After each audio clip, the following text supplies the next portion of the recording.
Hey guys, what is up? This is Mr. A. Crizzy here, and welcome back to another movie review once again. In tonight's movie review, I'm going to be doing a movie review on this new horror movie from Neon, and tonight's horror movie review is going to be on Keeper, directed by Oz Perkins. Keeper is the new horror movie from director Oz Perkins, or Osgood Perkins, who previously directed last year's movie Longlegs and earlier this year's The Monkey. So, this is the third movie from Neon that Oz Perkins worked on.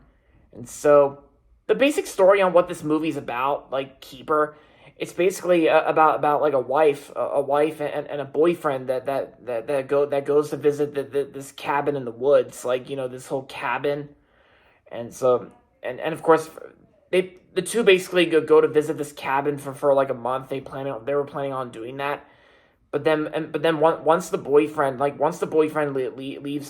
for to do something like a little to run errands and all that, like the wife Liz, of course, that's our main character Liz. Liz becomes isolated into a secluded cabin and has to fend off an unspeakable evil. And for the remainder, for most of the movie, like Liz comes across all these visions and this little like entity that's creeping her around, and so and Liz has to do whatever she can to try and fend off this unspeakable entity or evil that's been bothering her, and what's really going on in this cabin. And yeah. So that's pretty much, the basic story on what Keeper's about. So I really enjoyed Osgood Perkins' previous two horror movies, which one of them's not really a horror movie, more of a horror thriller, but yeah, like I said, I really enjoyed Osgood Perkins' previous two horror movies that he worked on with Neon. Like last year, he directed Longlegs, which is one of my all-time favorite films of 2024, as well as one of my favorite films to come out in 2024 last year. Longlegs with Nicolas Cage, which was an amazing horror movie. And earlier this year, Oz Perkins worked on The Monkey, which was based on a Stephen King short story. And despite what people said about The Monkey, I thought The Monkey was great. So far, one of my favorite horror films of the year.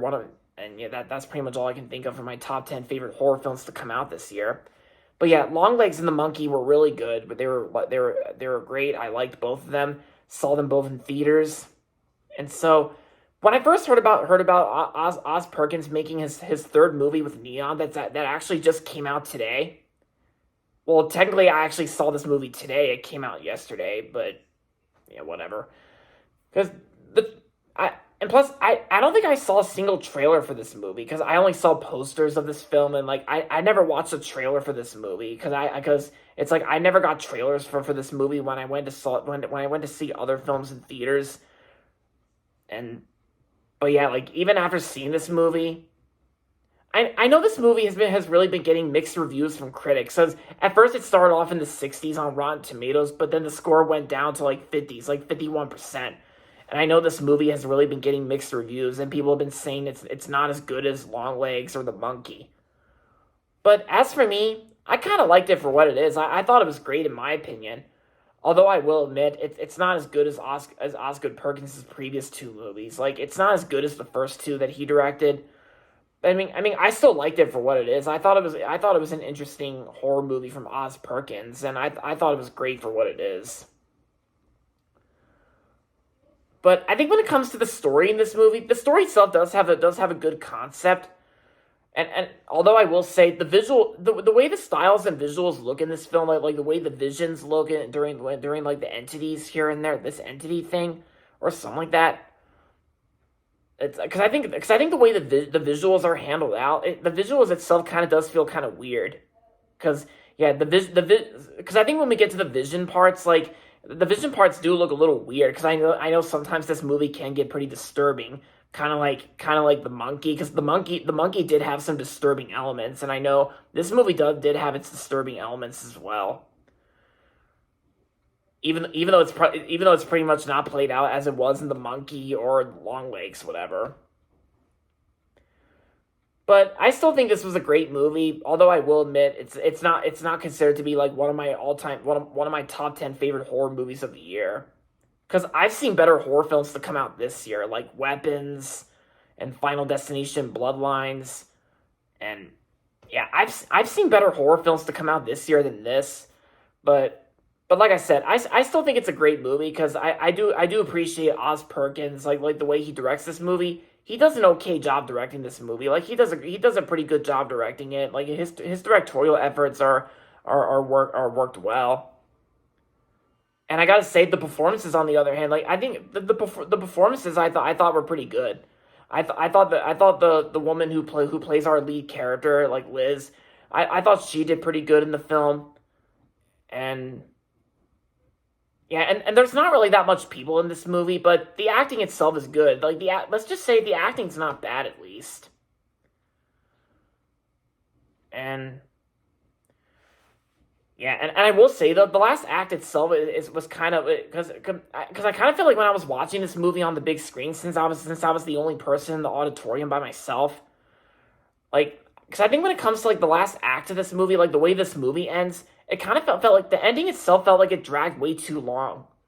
Maybe that's just me, but from my perspective, guys, I feel like the ending to this movie, without giving away any spoilers, unless some of you guys don't or may not care, but I feel like for the way this movie ends, I feel like the ending itself dragged way too long, I think. Even though this movie is like an hour and 39 minutes, I feel like the ending dragged on way too long from my perspective.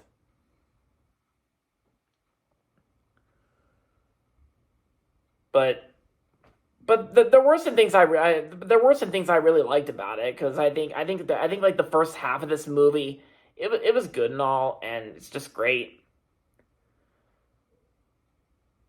And yeah, so what else can I say about Keeper? It's just a great enough movie, in my opinion. I liked it for what it is. So overall, Keeper was a great horror movie, and I'm gonna give Keeper 4 stars out of 5. Some of you guys out there may disagree with me, but that's okay, because we all have our thoughts and opinions, and you guys don't even have to agree with me if you don't want to, and I completely understand.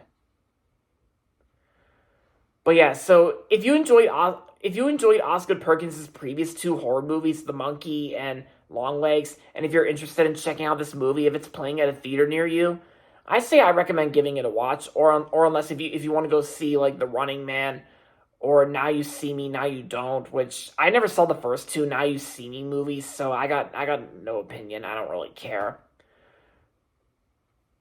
But if you're looking for something good this weekend, then even if you do like horror movies, and if you want to give this movie if you want to give this movie a chance, then I guess I kind of recommend it if it's playing at a theater near you, and if you're curious about this movie. But yeah, I just wanted to make sure I see something up my alley before I see the big releases that are coming out next week and Thanksgiving weekend. Like, we got Wicked for Good coming out and Zootopia 2. Yeah, because I think when it comes to like horror movies, I thought for sure Eli Roth's Thanksgiving 2 would come out this year, as it was originally planned to come out this year in November 2025. But we haven't heard any new updates regarding the Thanksgiving sequel, so I guess they'll probably have to move it to next year. Oh well, as far as I'm guessing, but we'll have to wait and see what comes up, to see if Thanksgiving 2 will see the light of day. But right now, I'm just glad that I saw Keeper, and I'm glad I'm glad the Phoenix movie theater I work at was playing this movie, so me and my parents didn't have to worry about going to the Arundel Mills Cinemark. But yeah, and I'm just glad that I saw a horror movie. I'm just glad that I saw something up my alley before I go see the big ones like Zootopia 2 and Wicked for Good. And plus, and I think my top 10 favorite horror movies of the year list, I think it's complete for now, because because I don't really see any good horror movies coming out soon.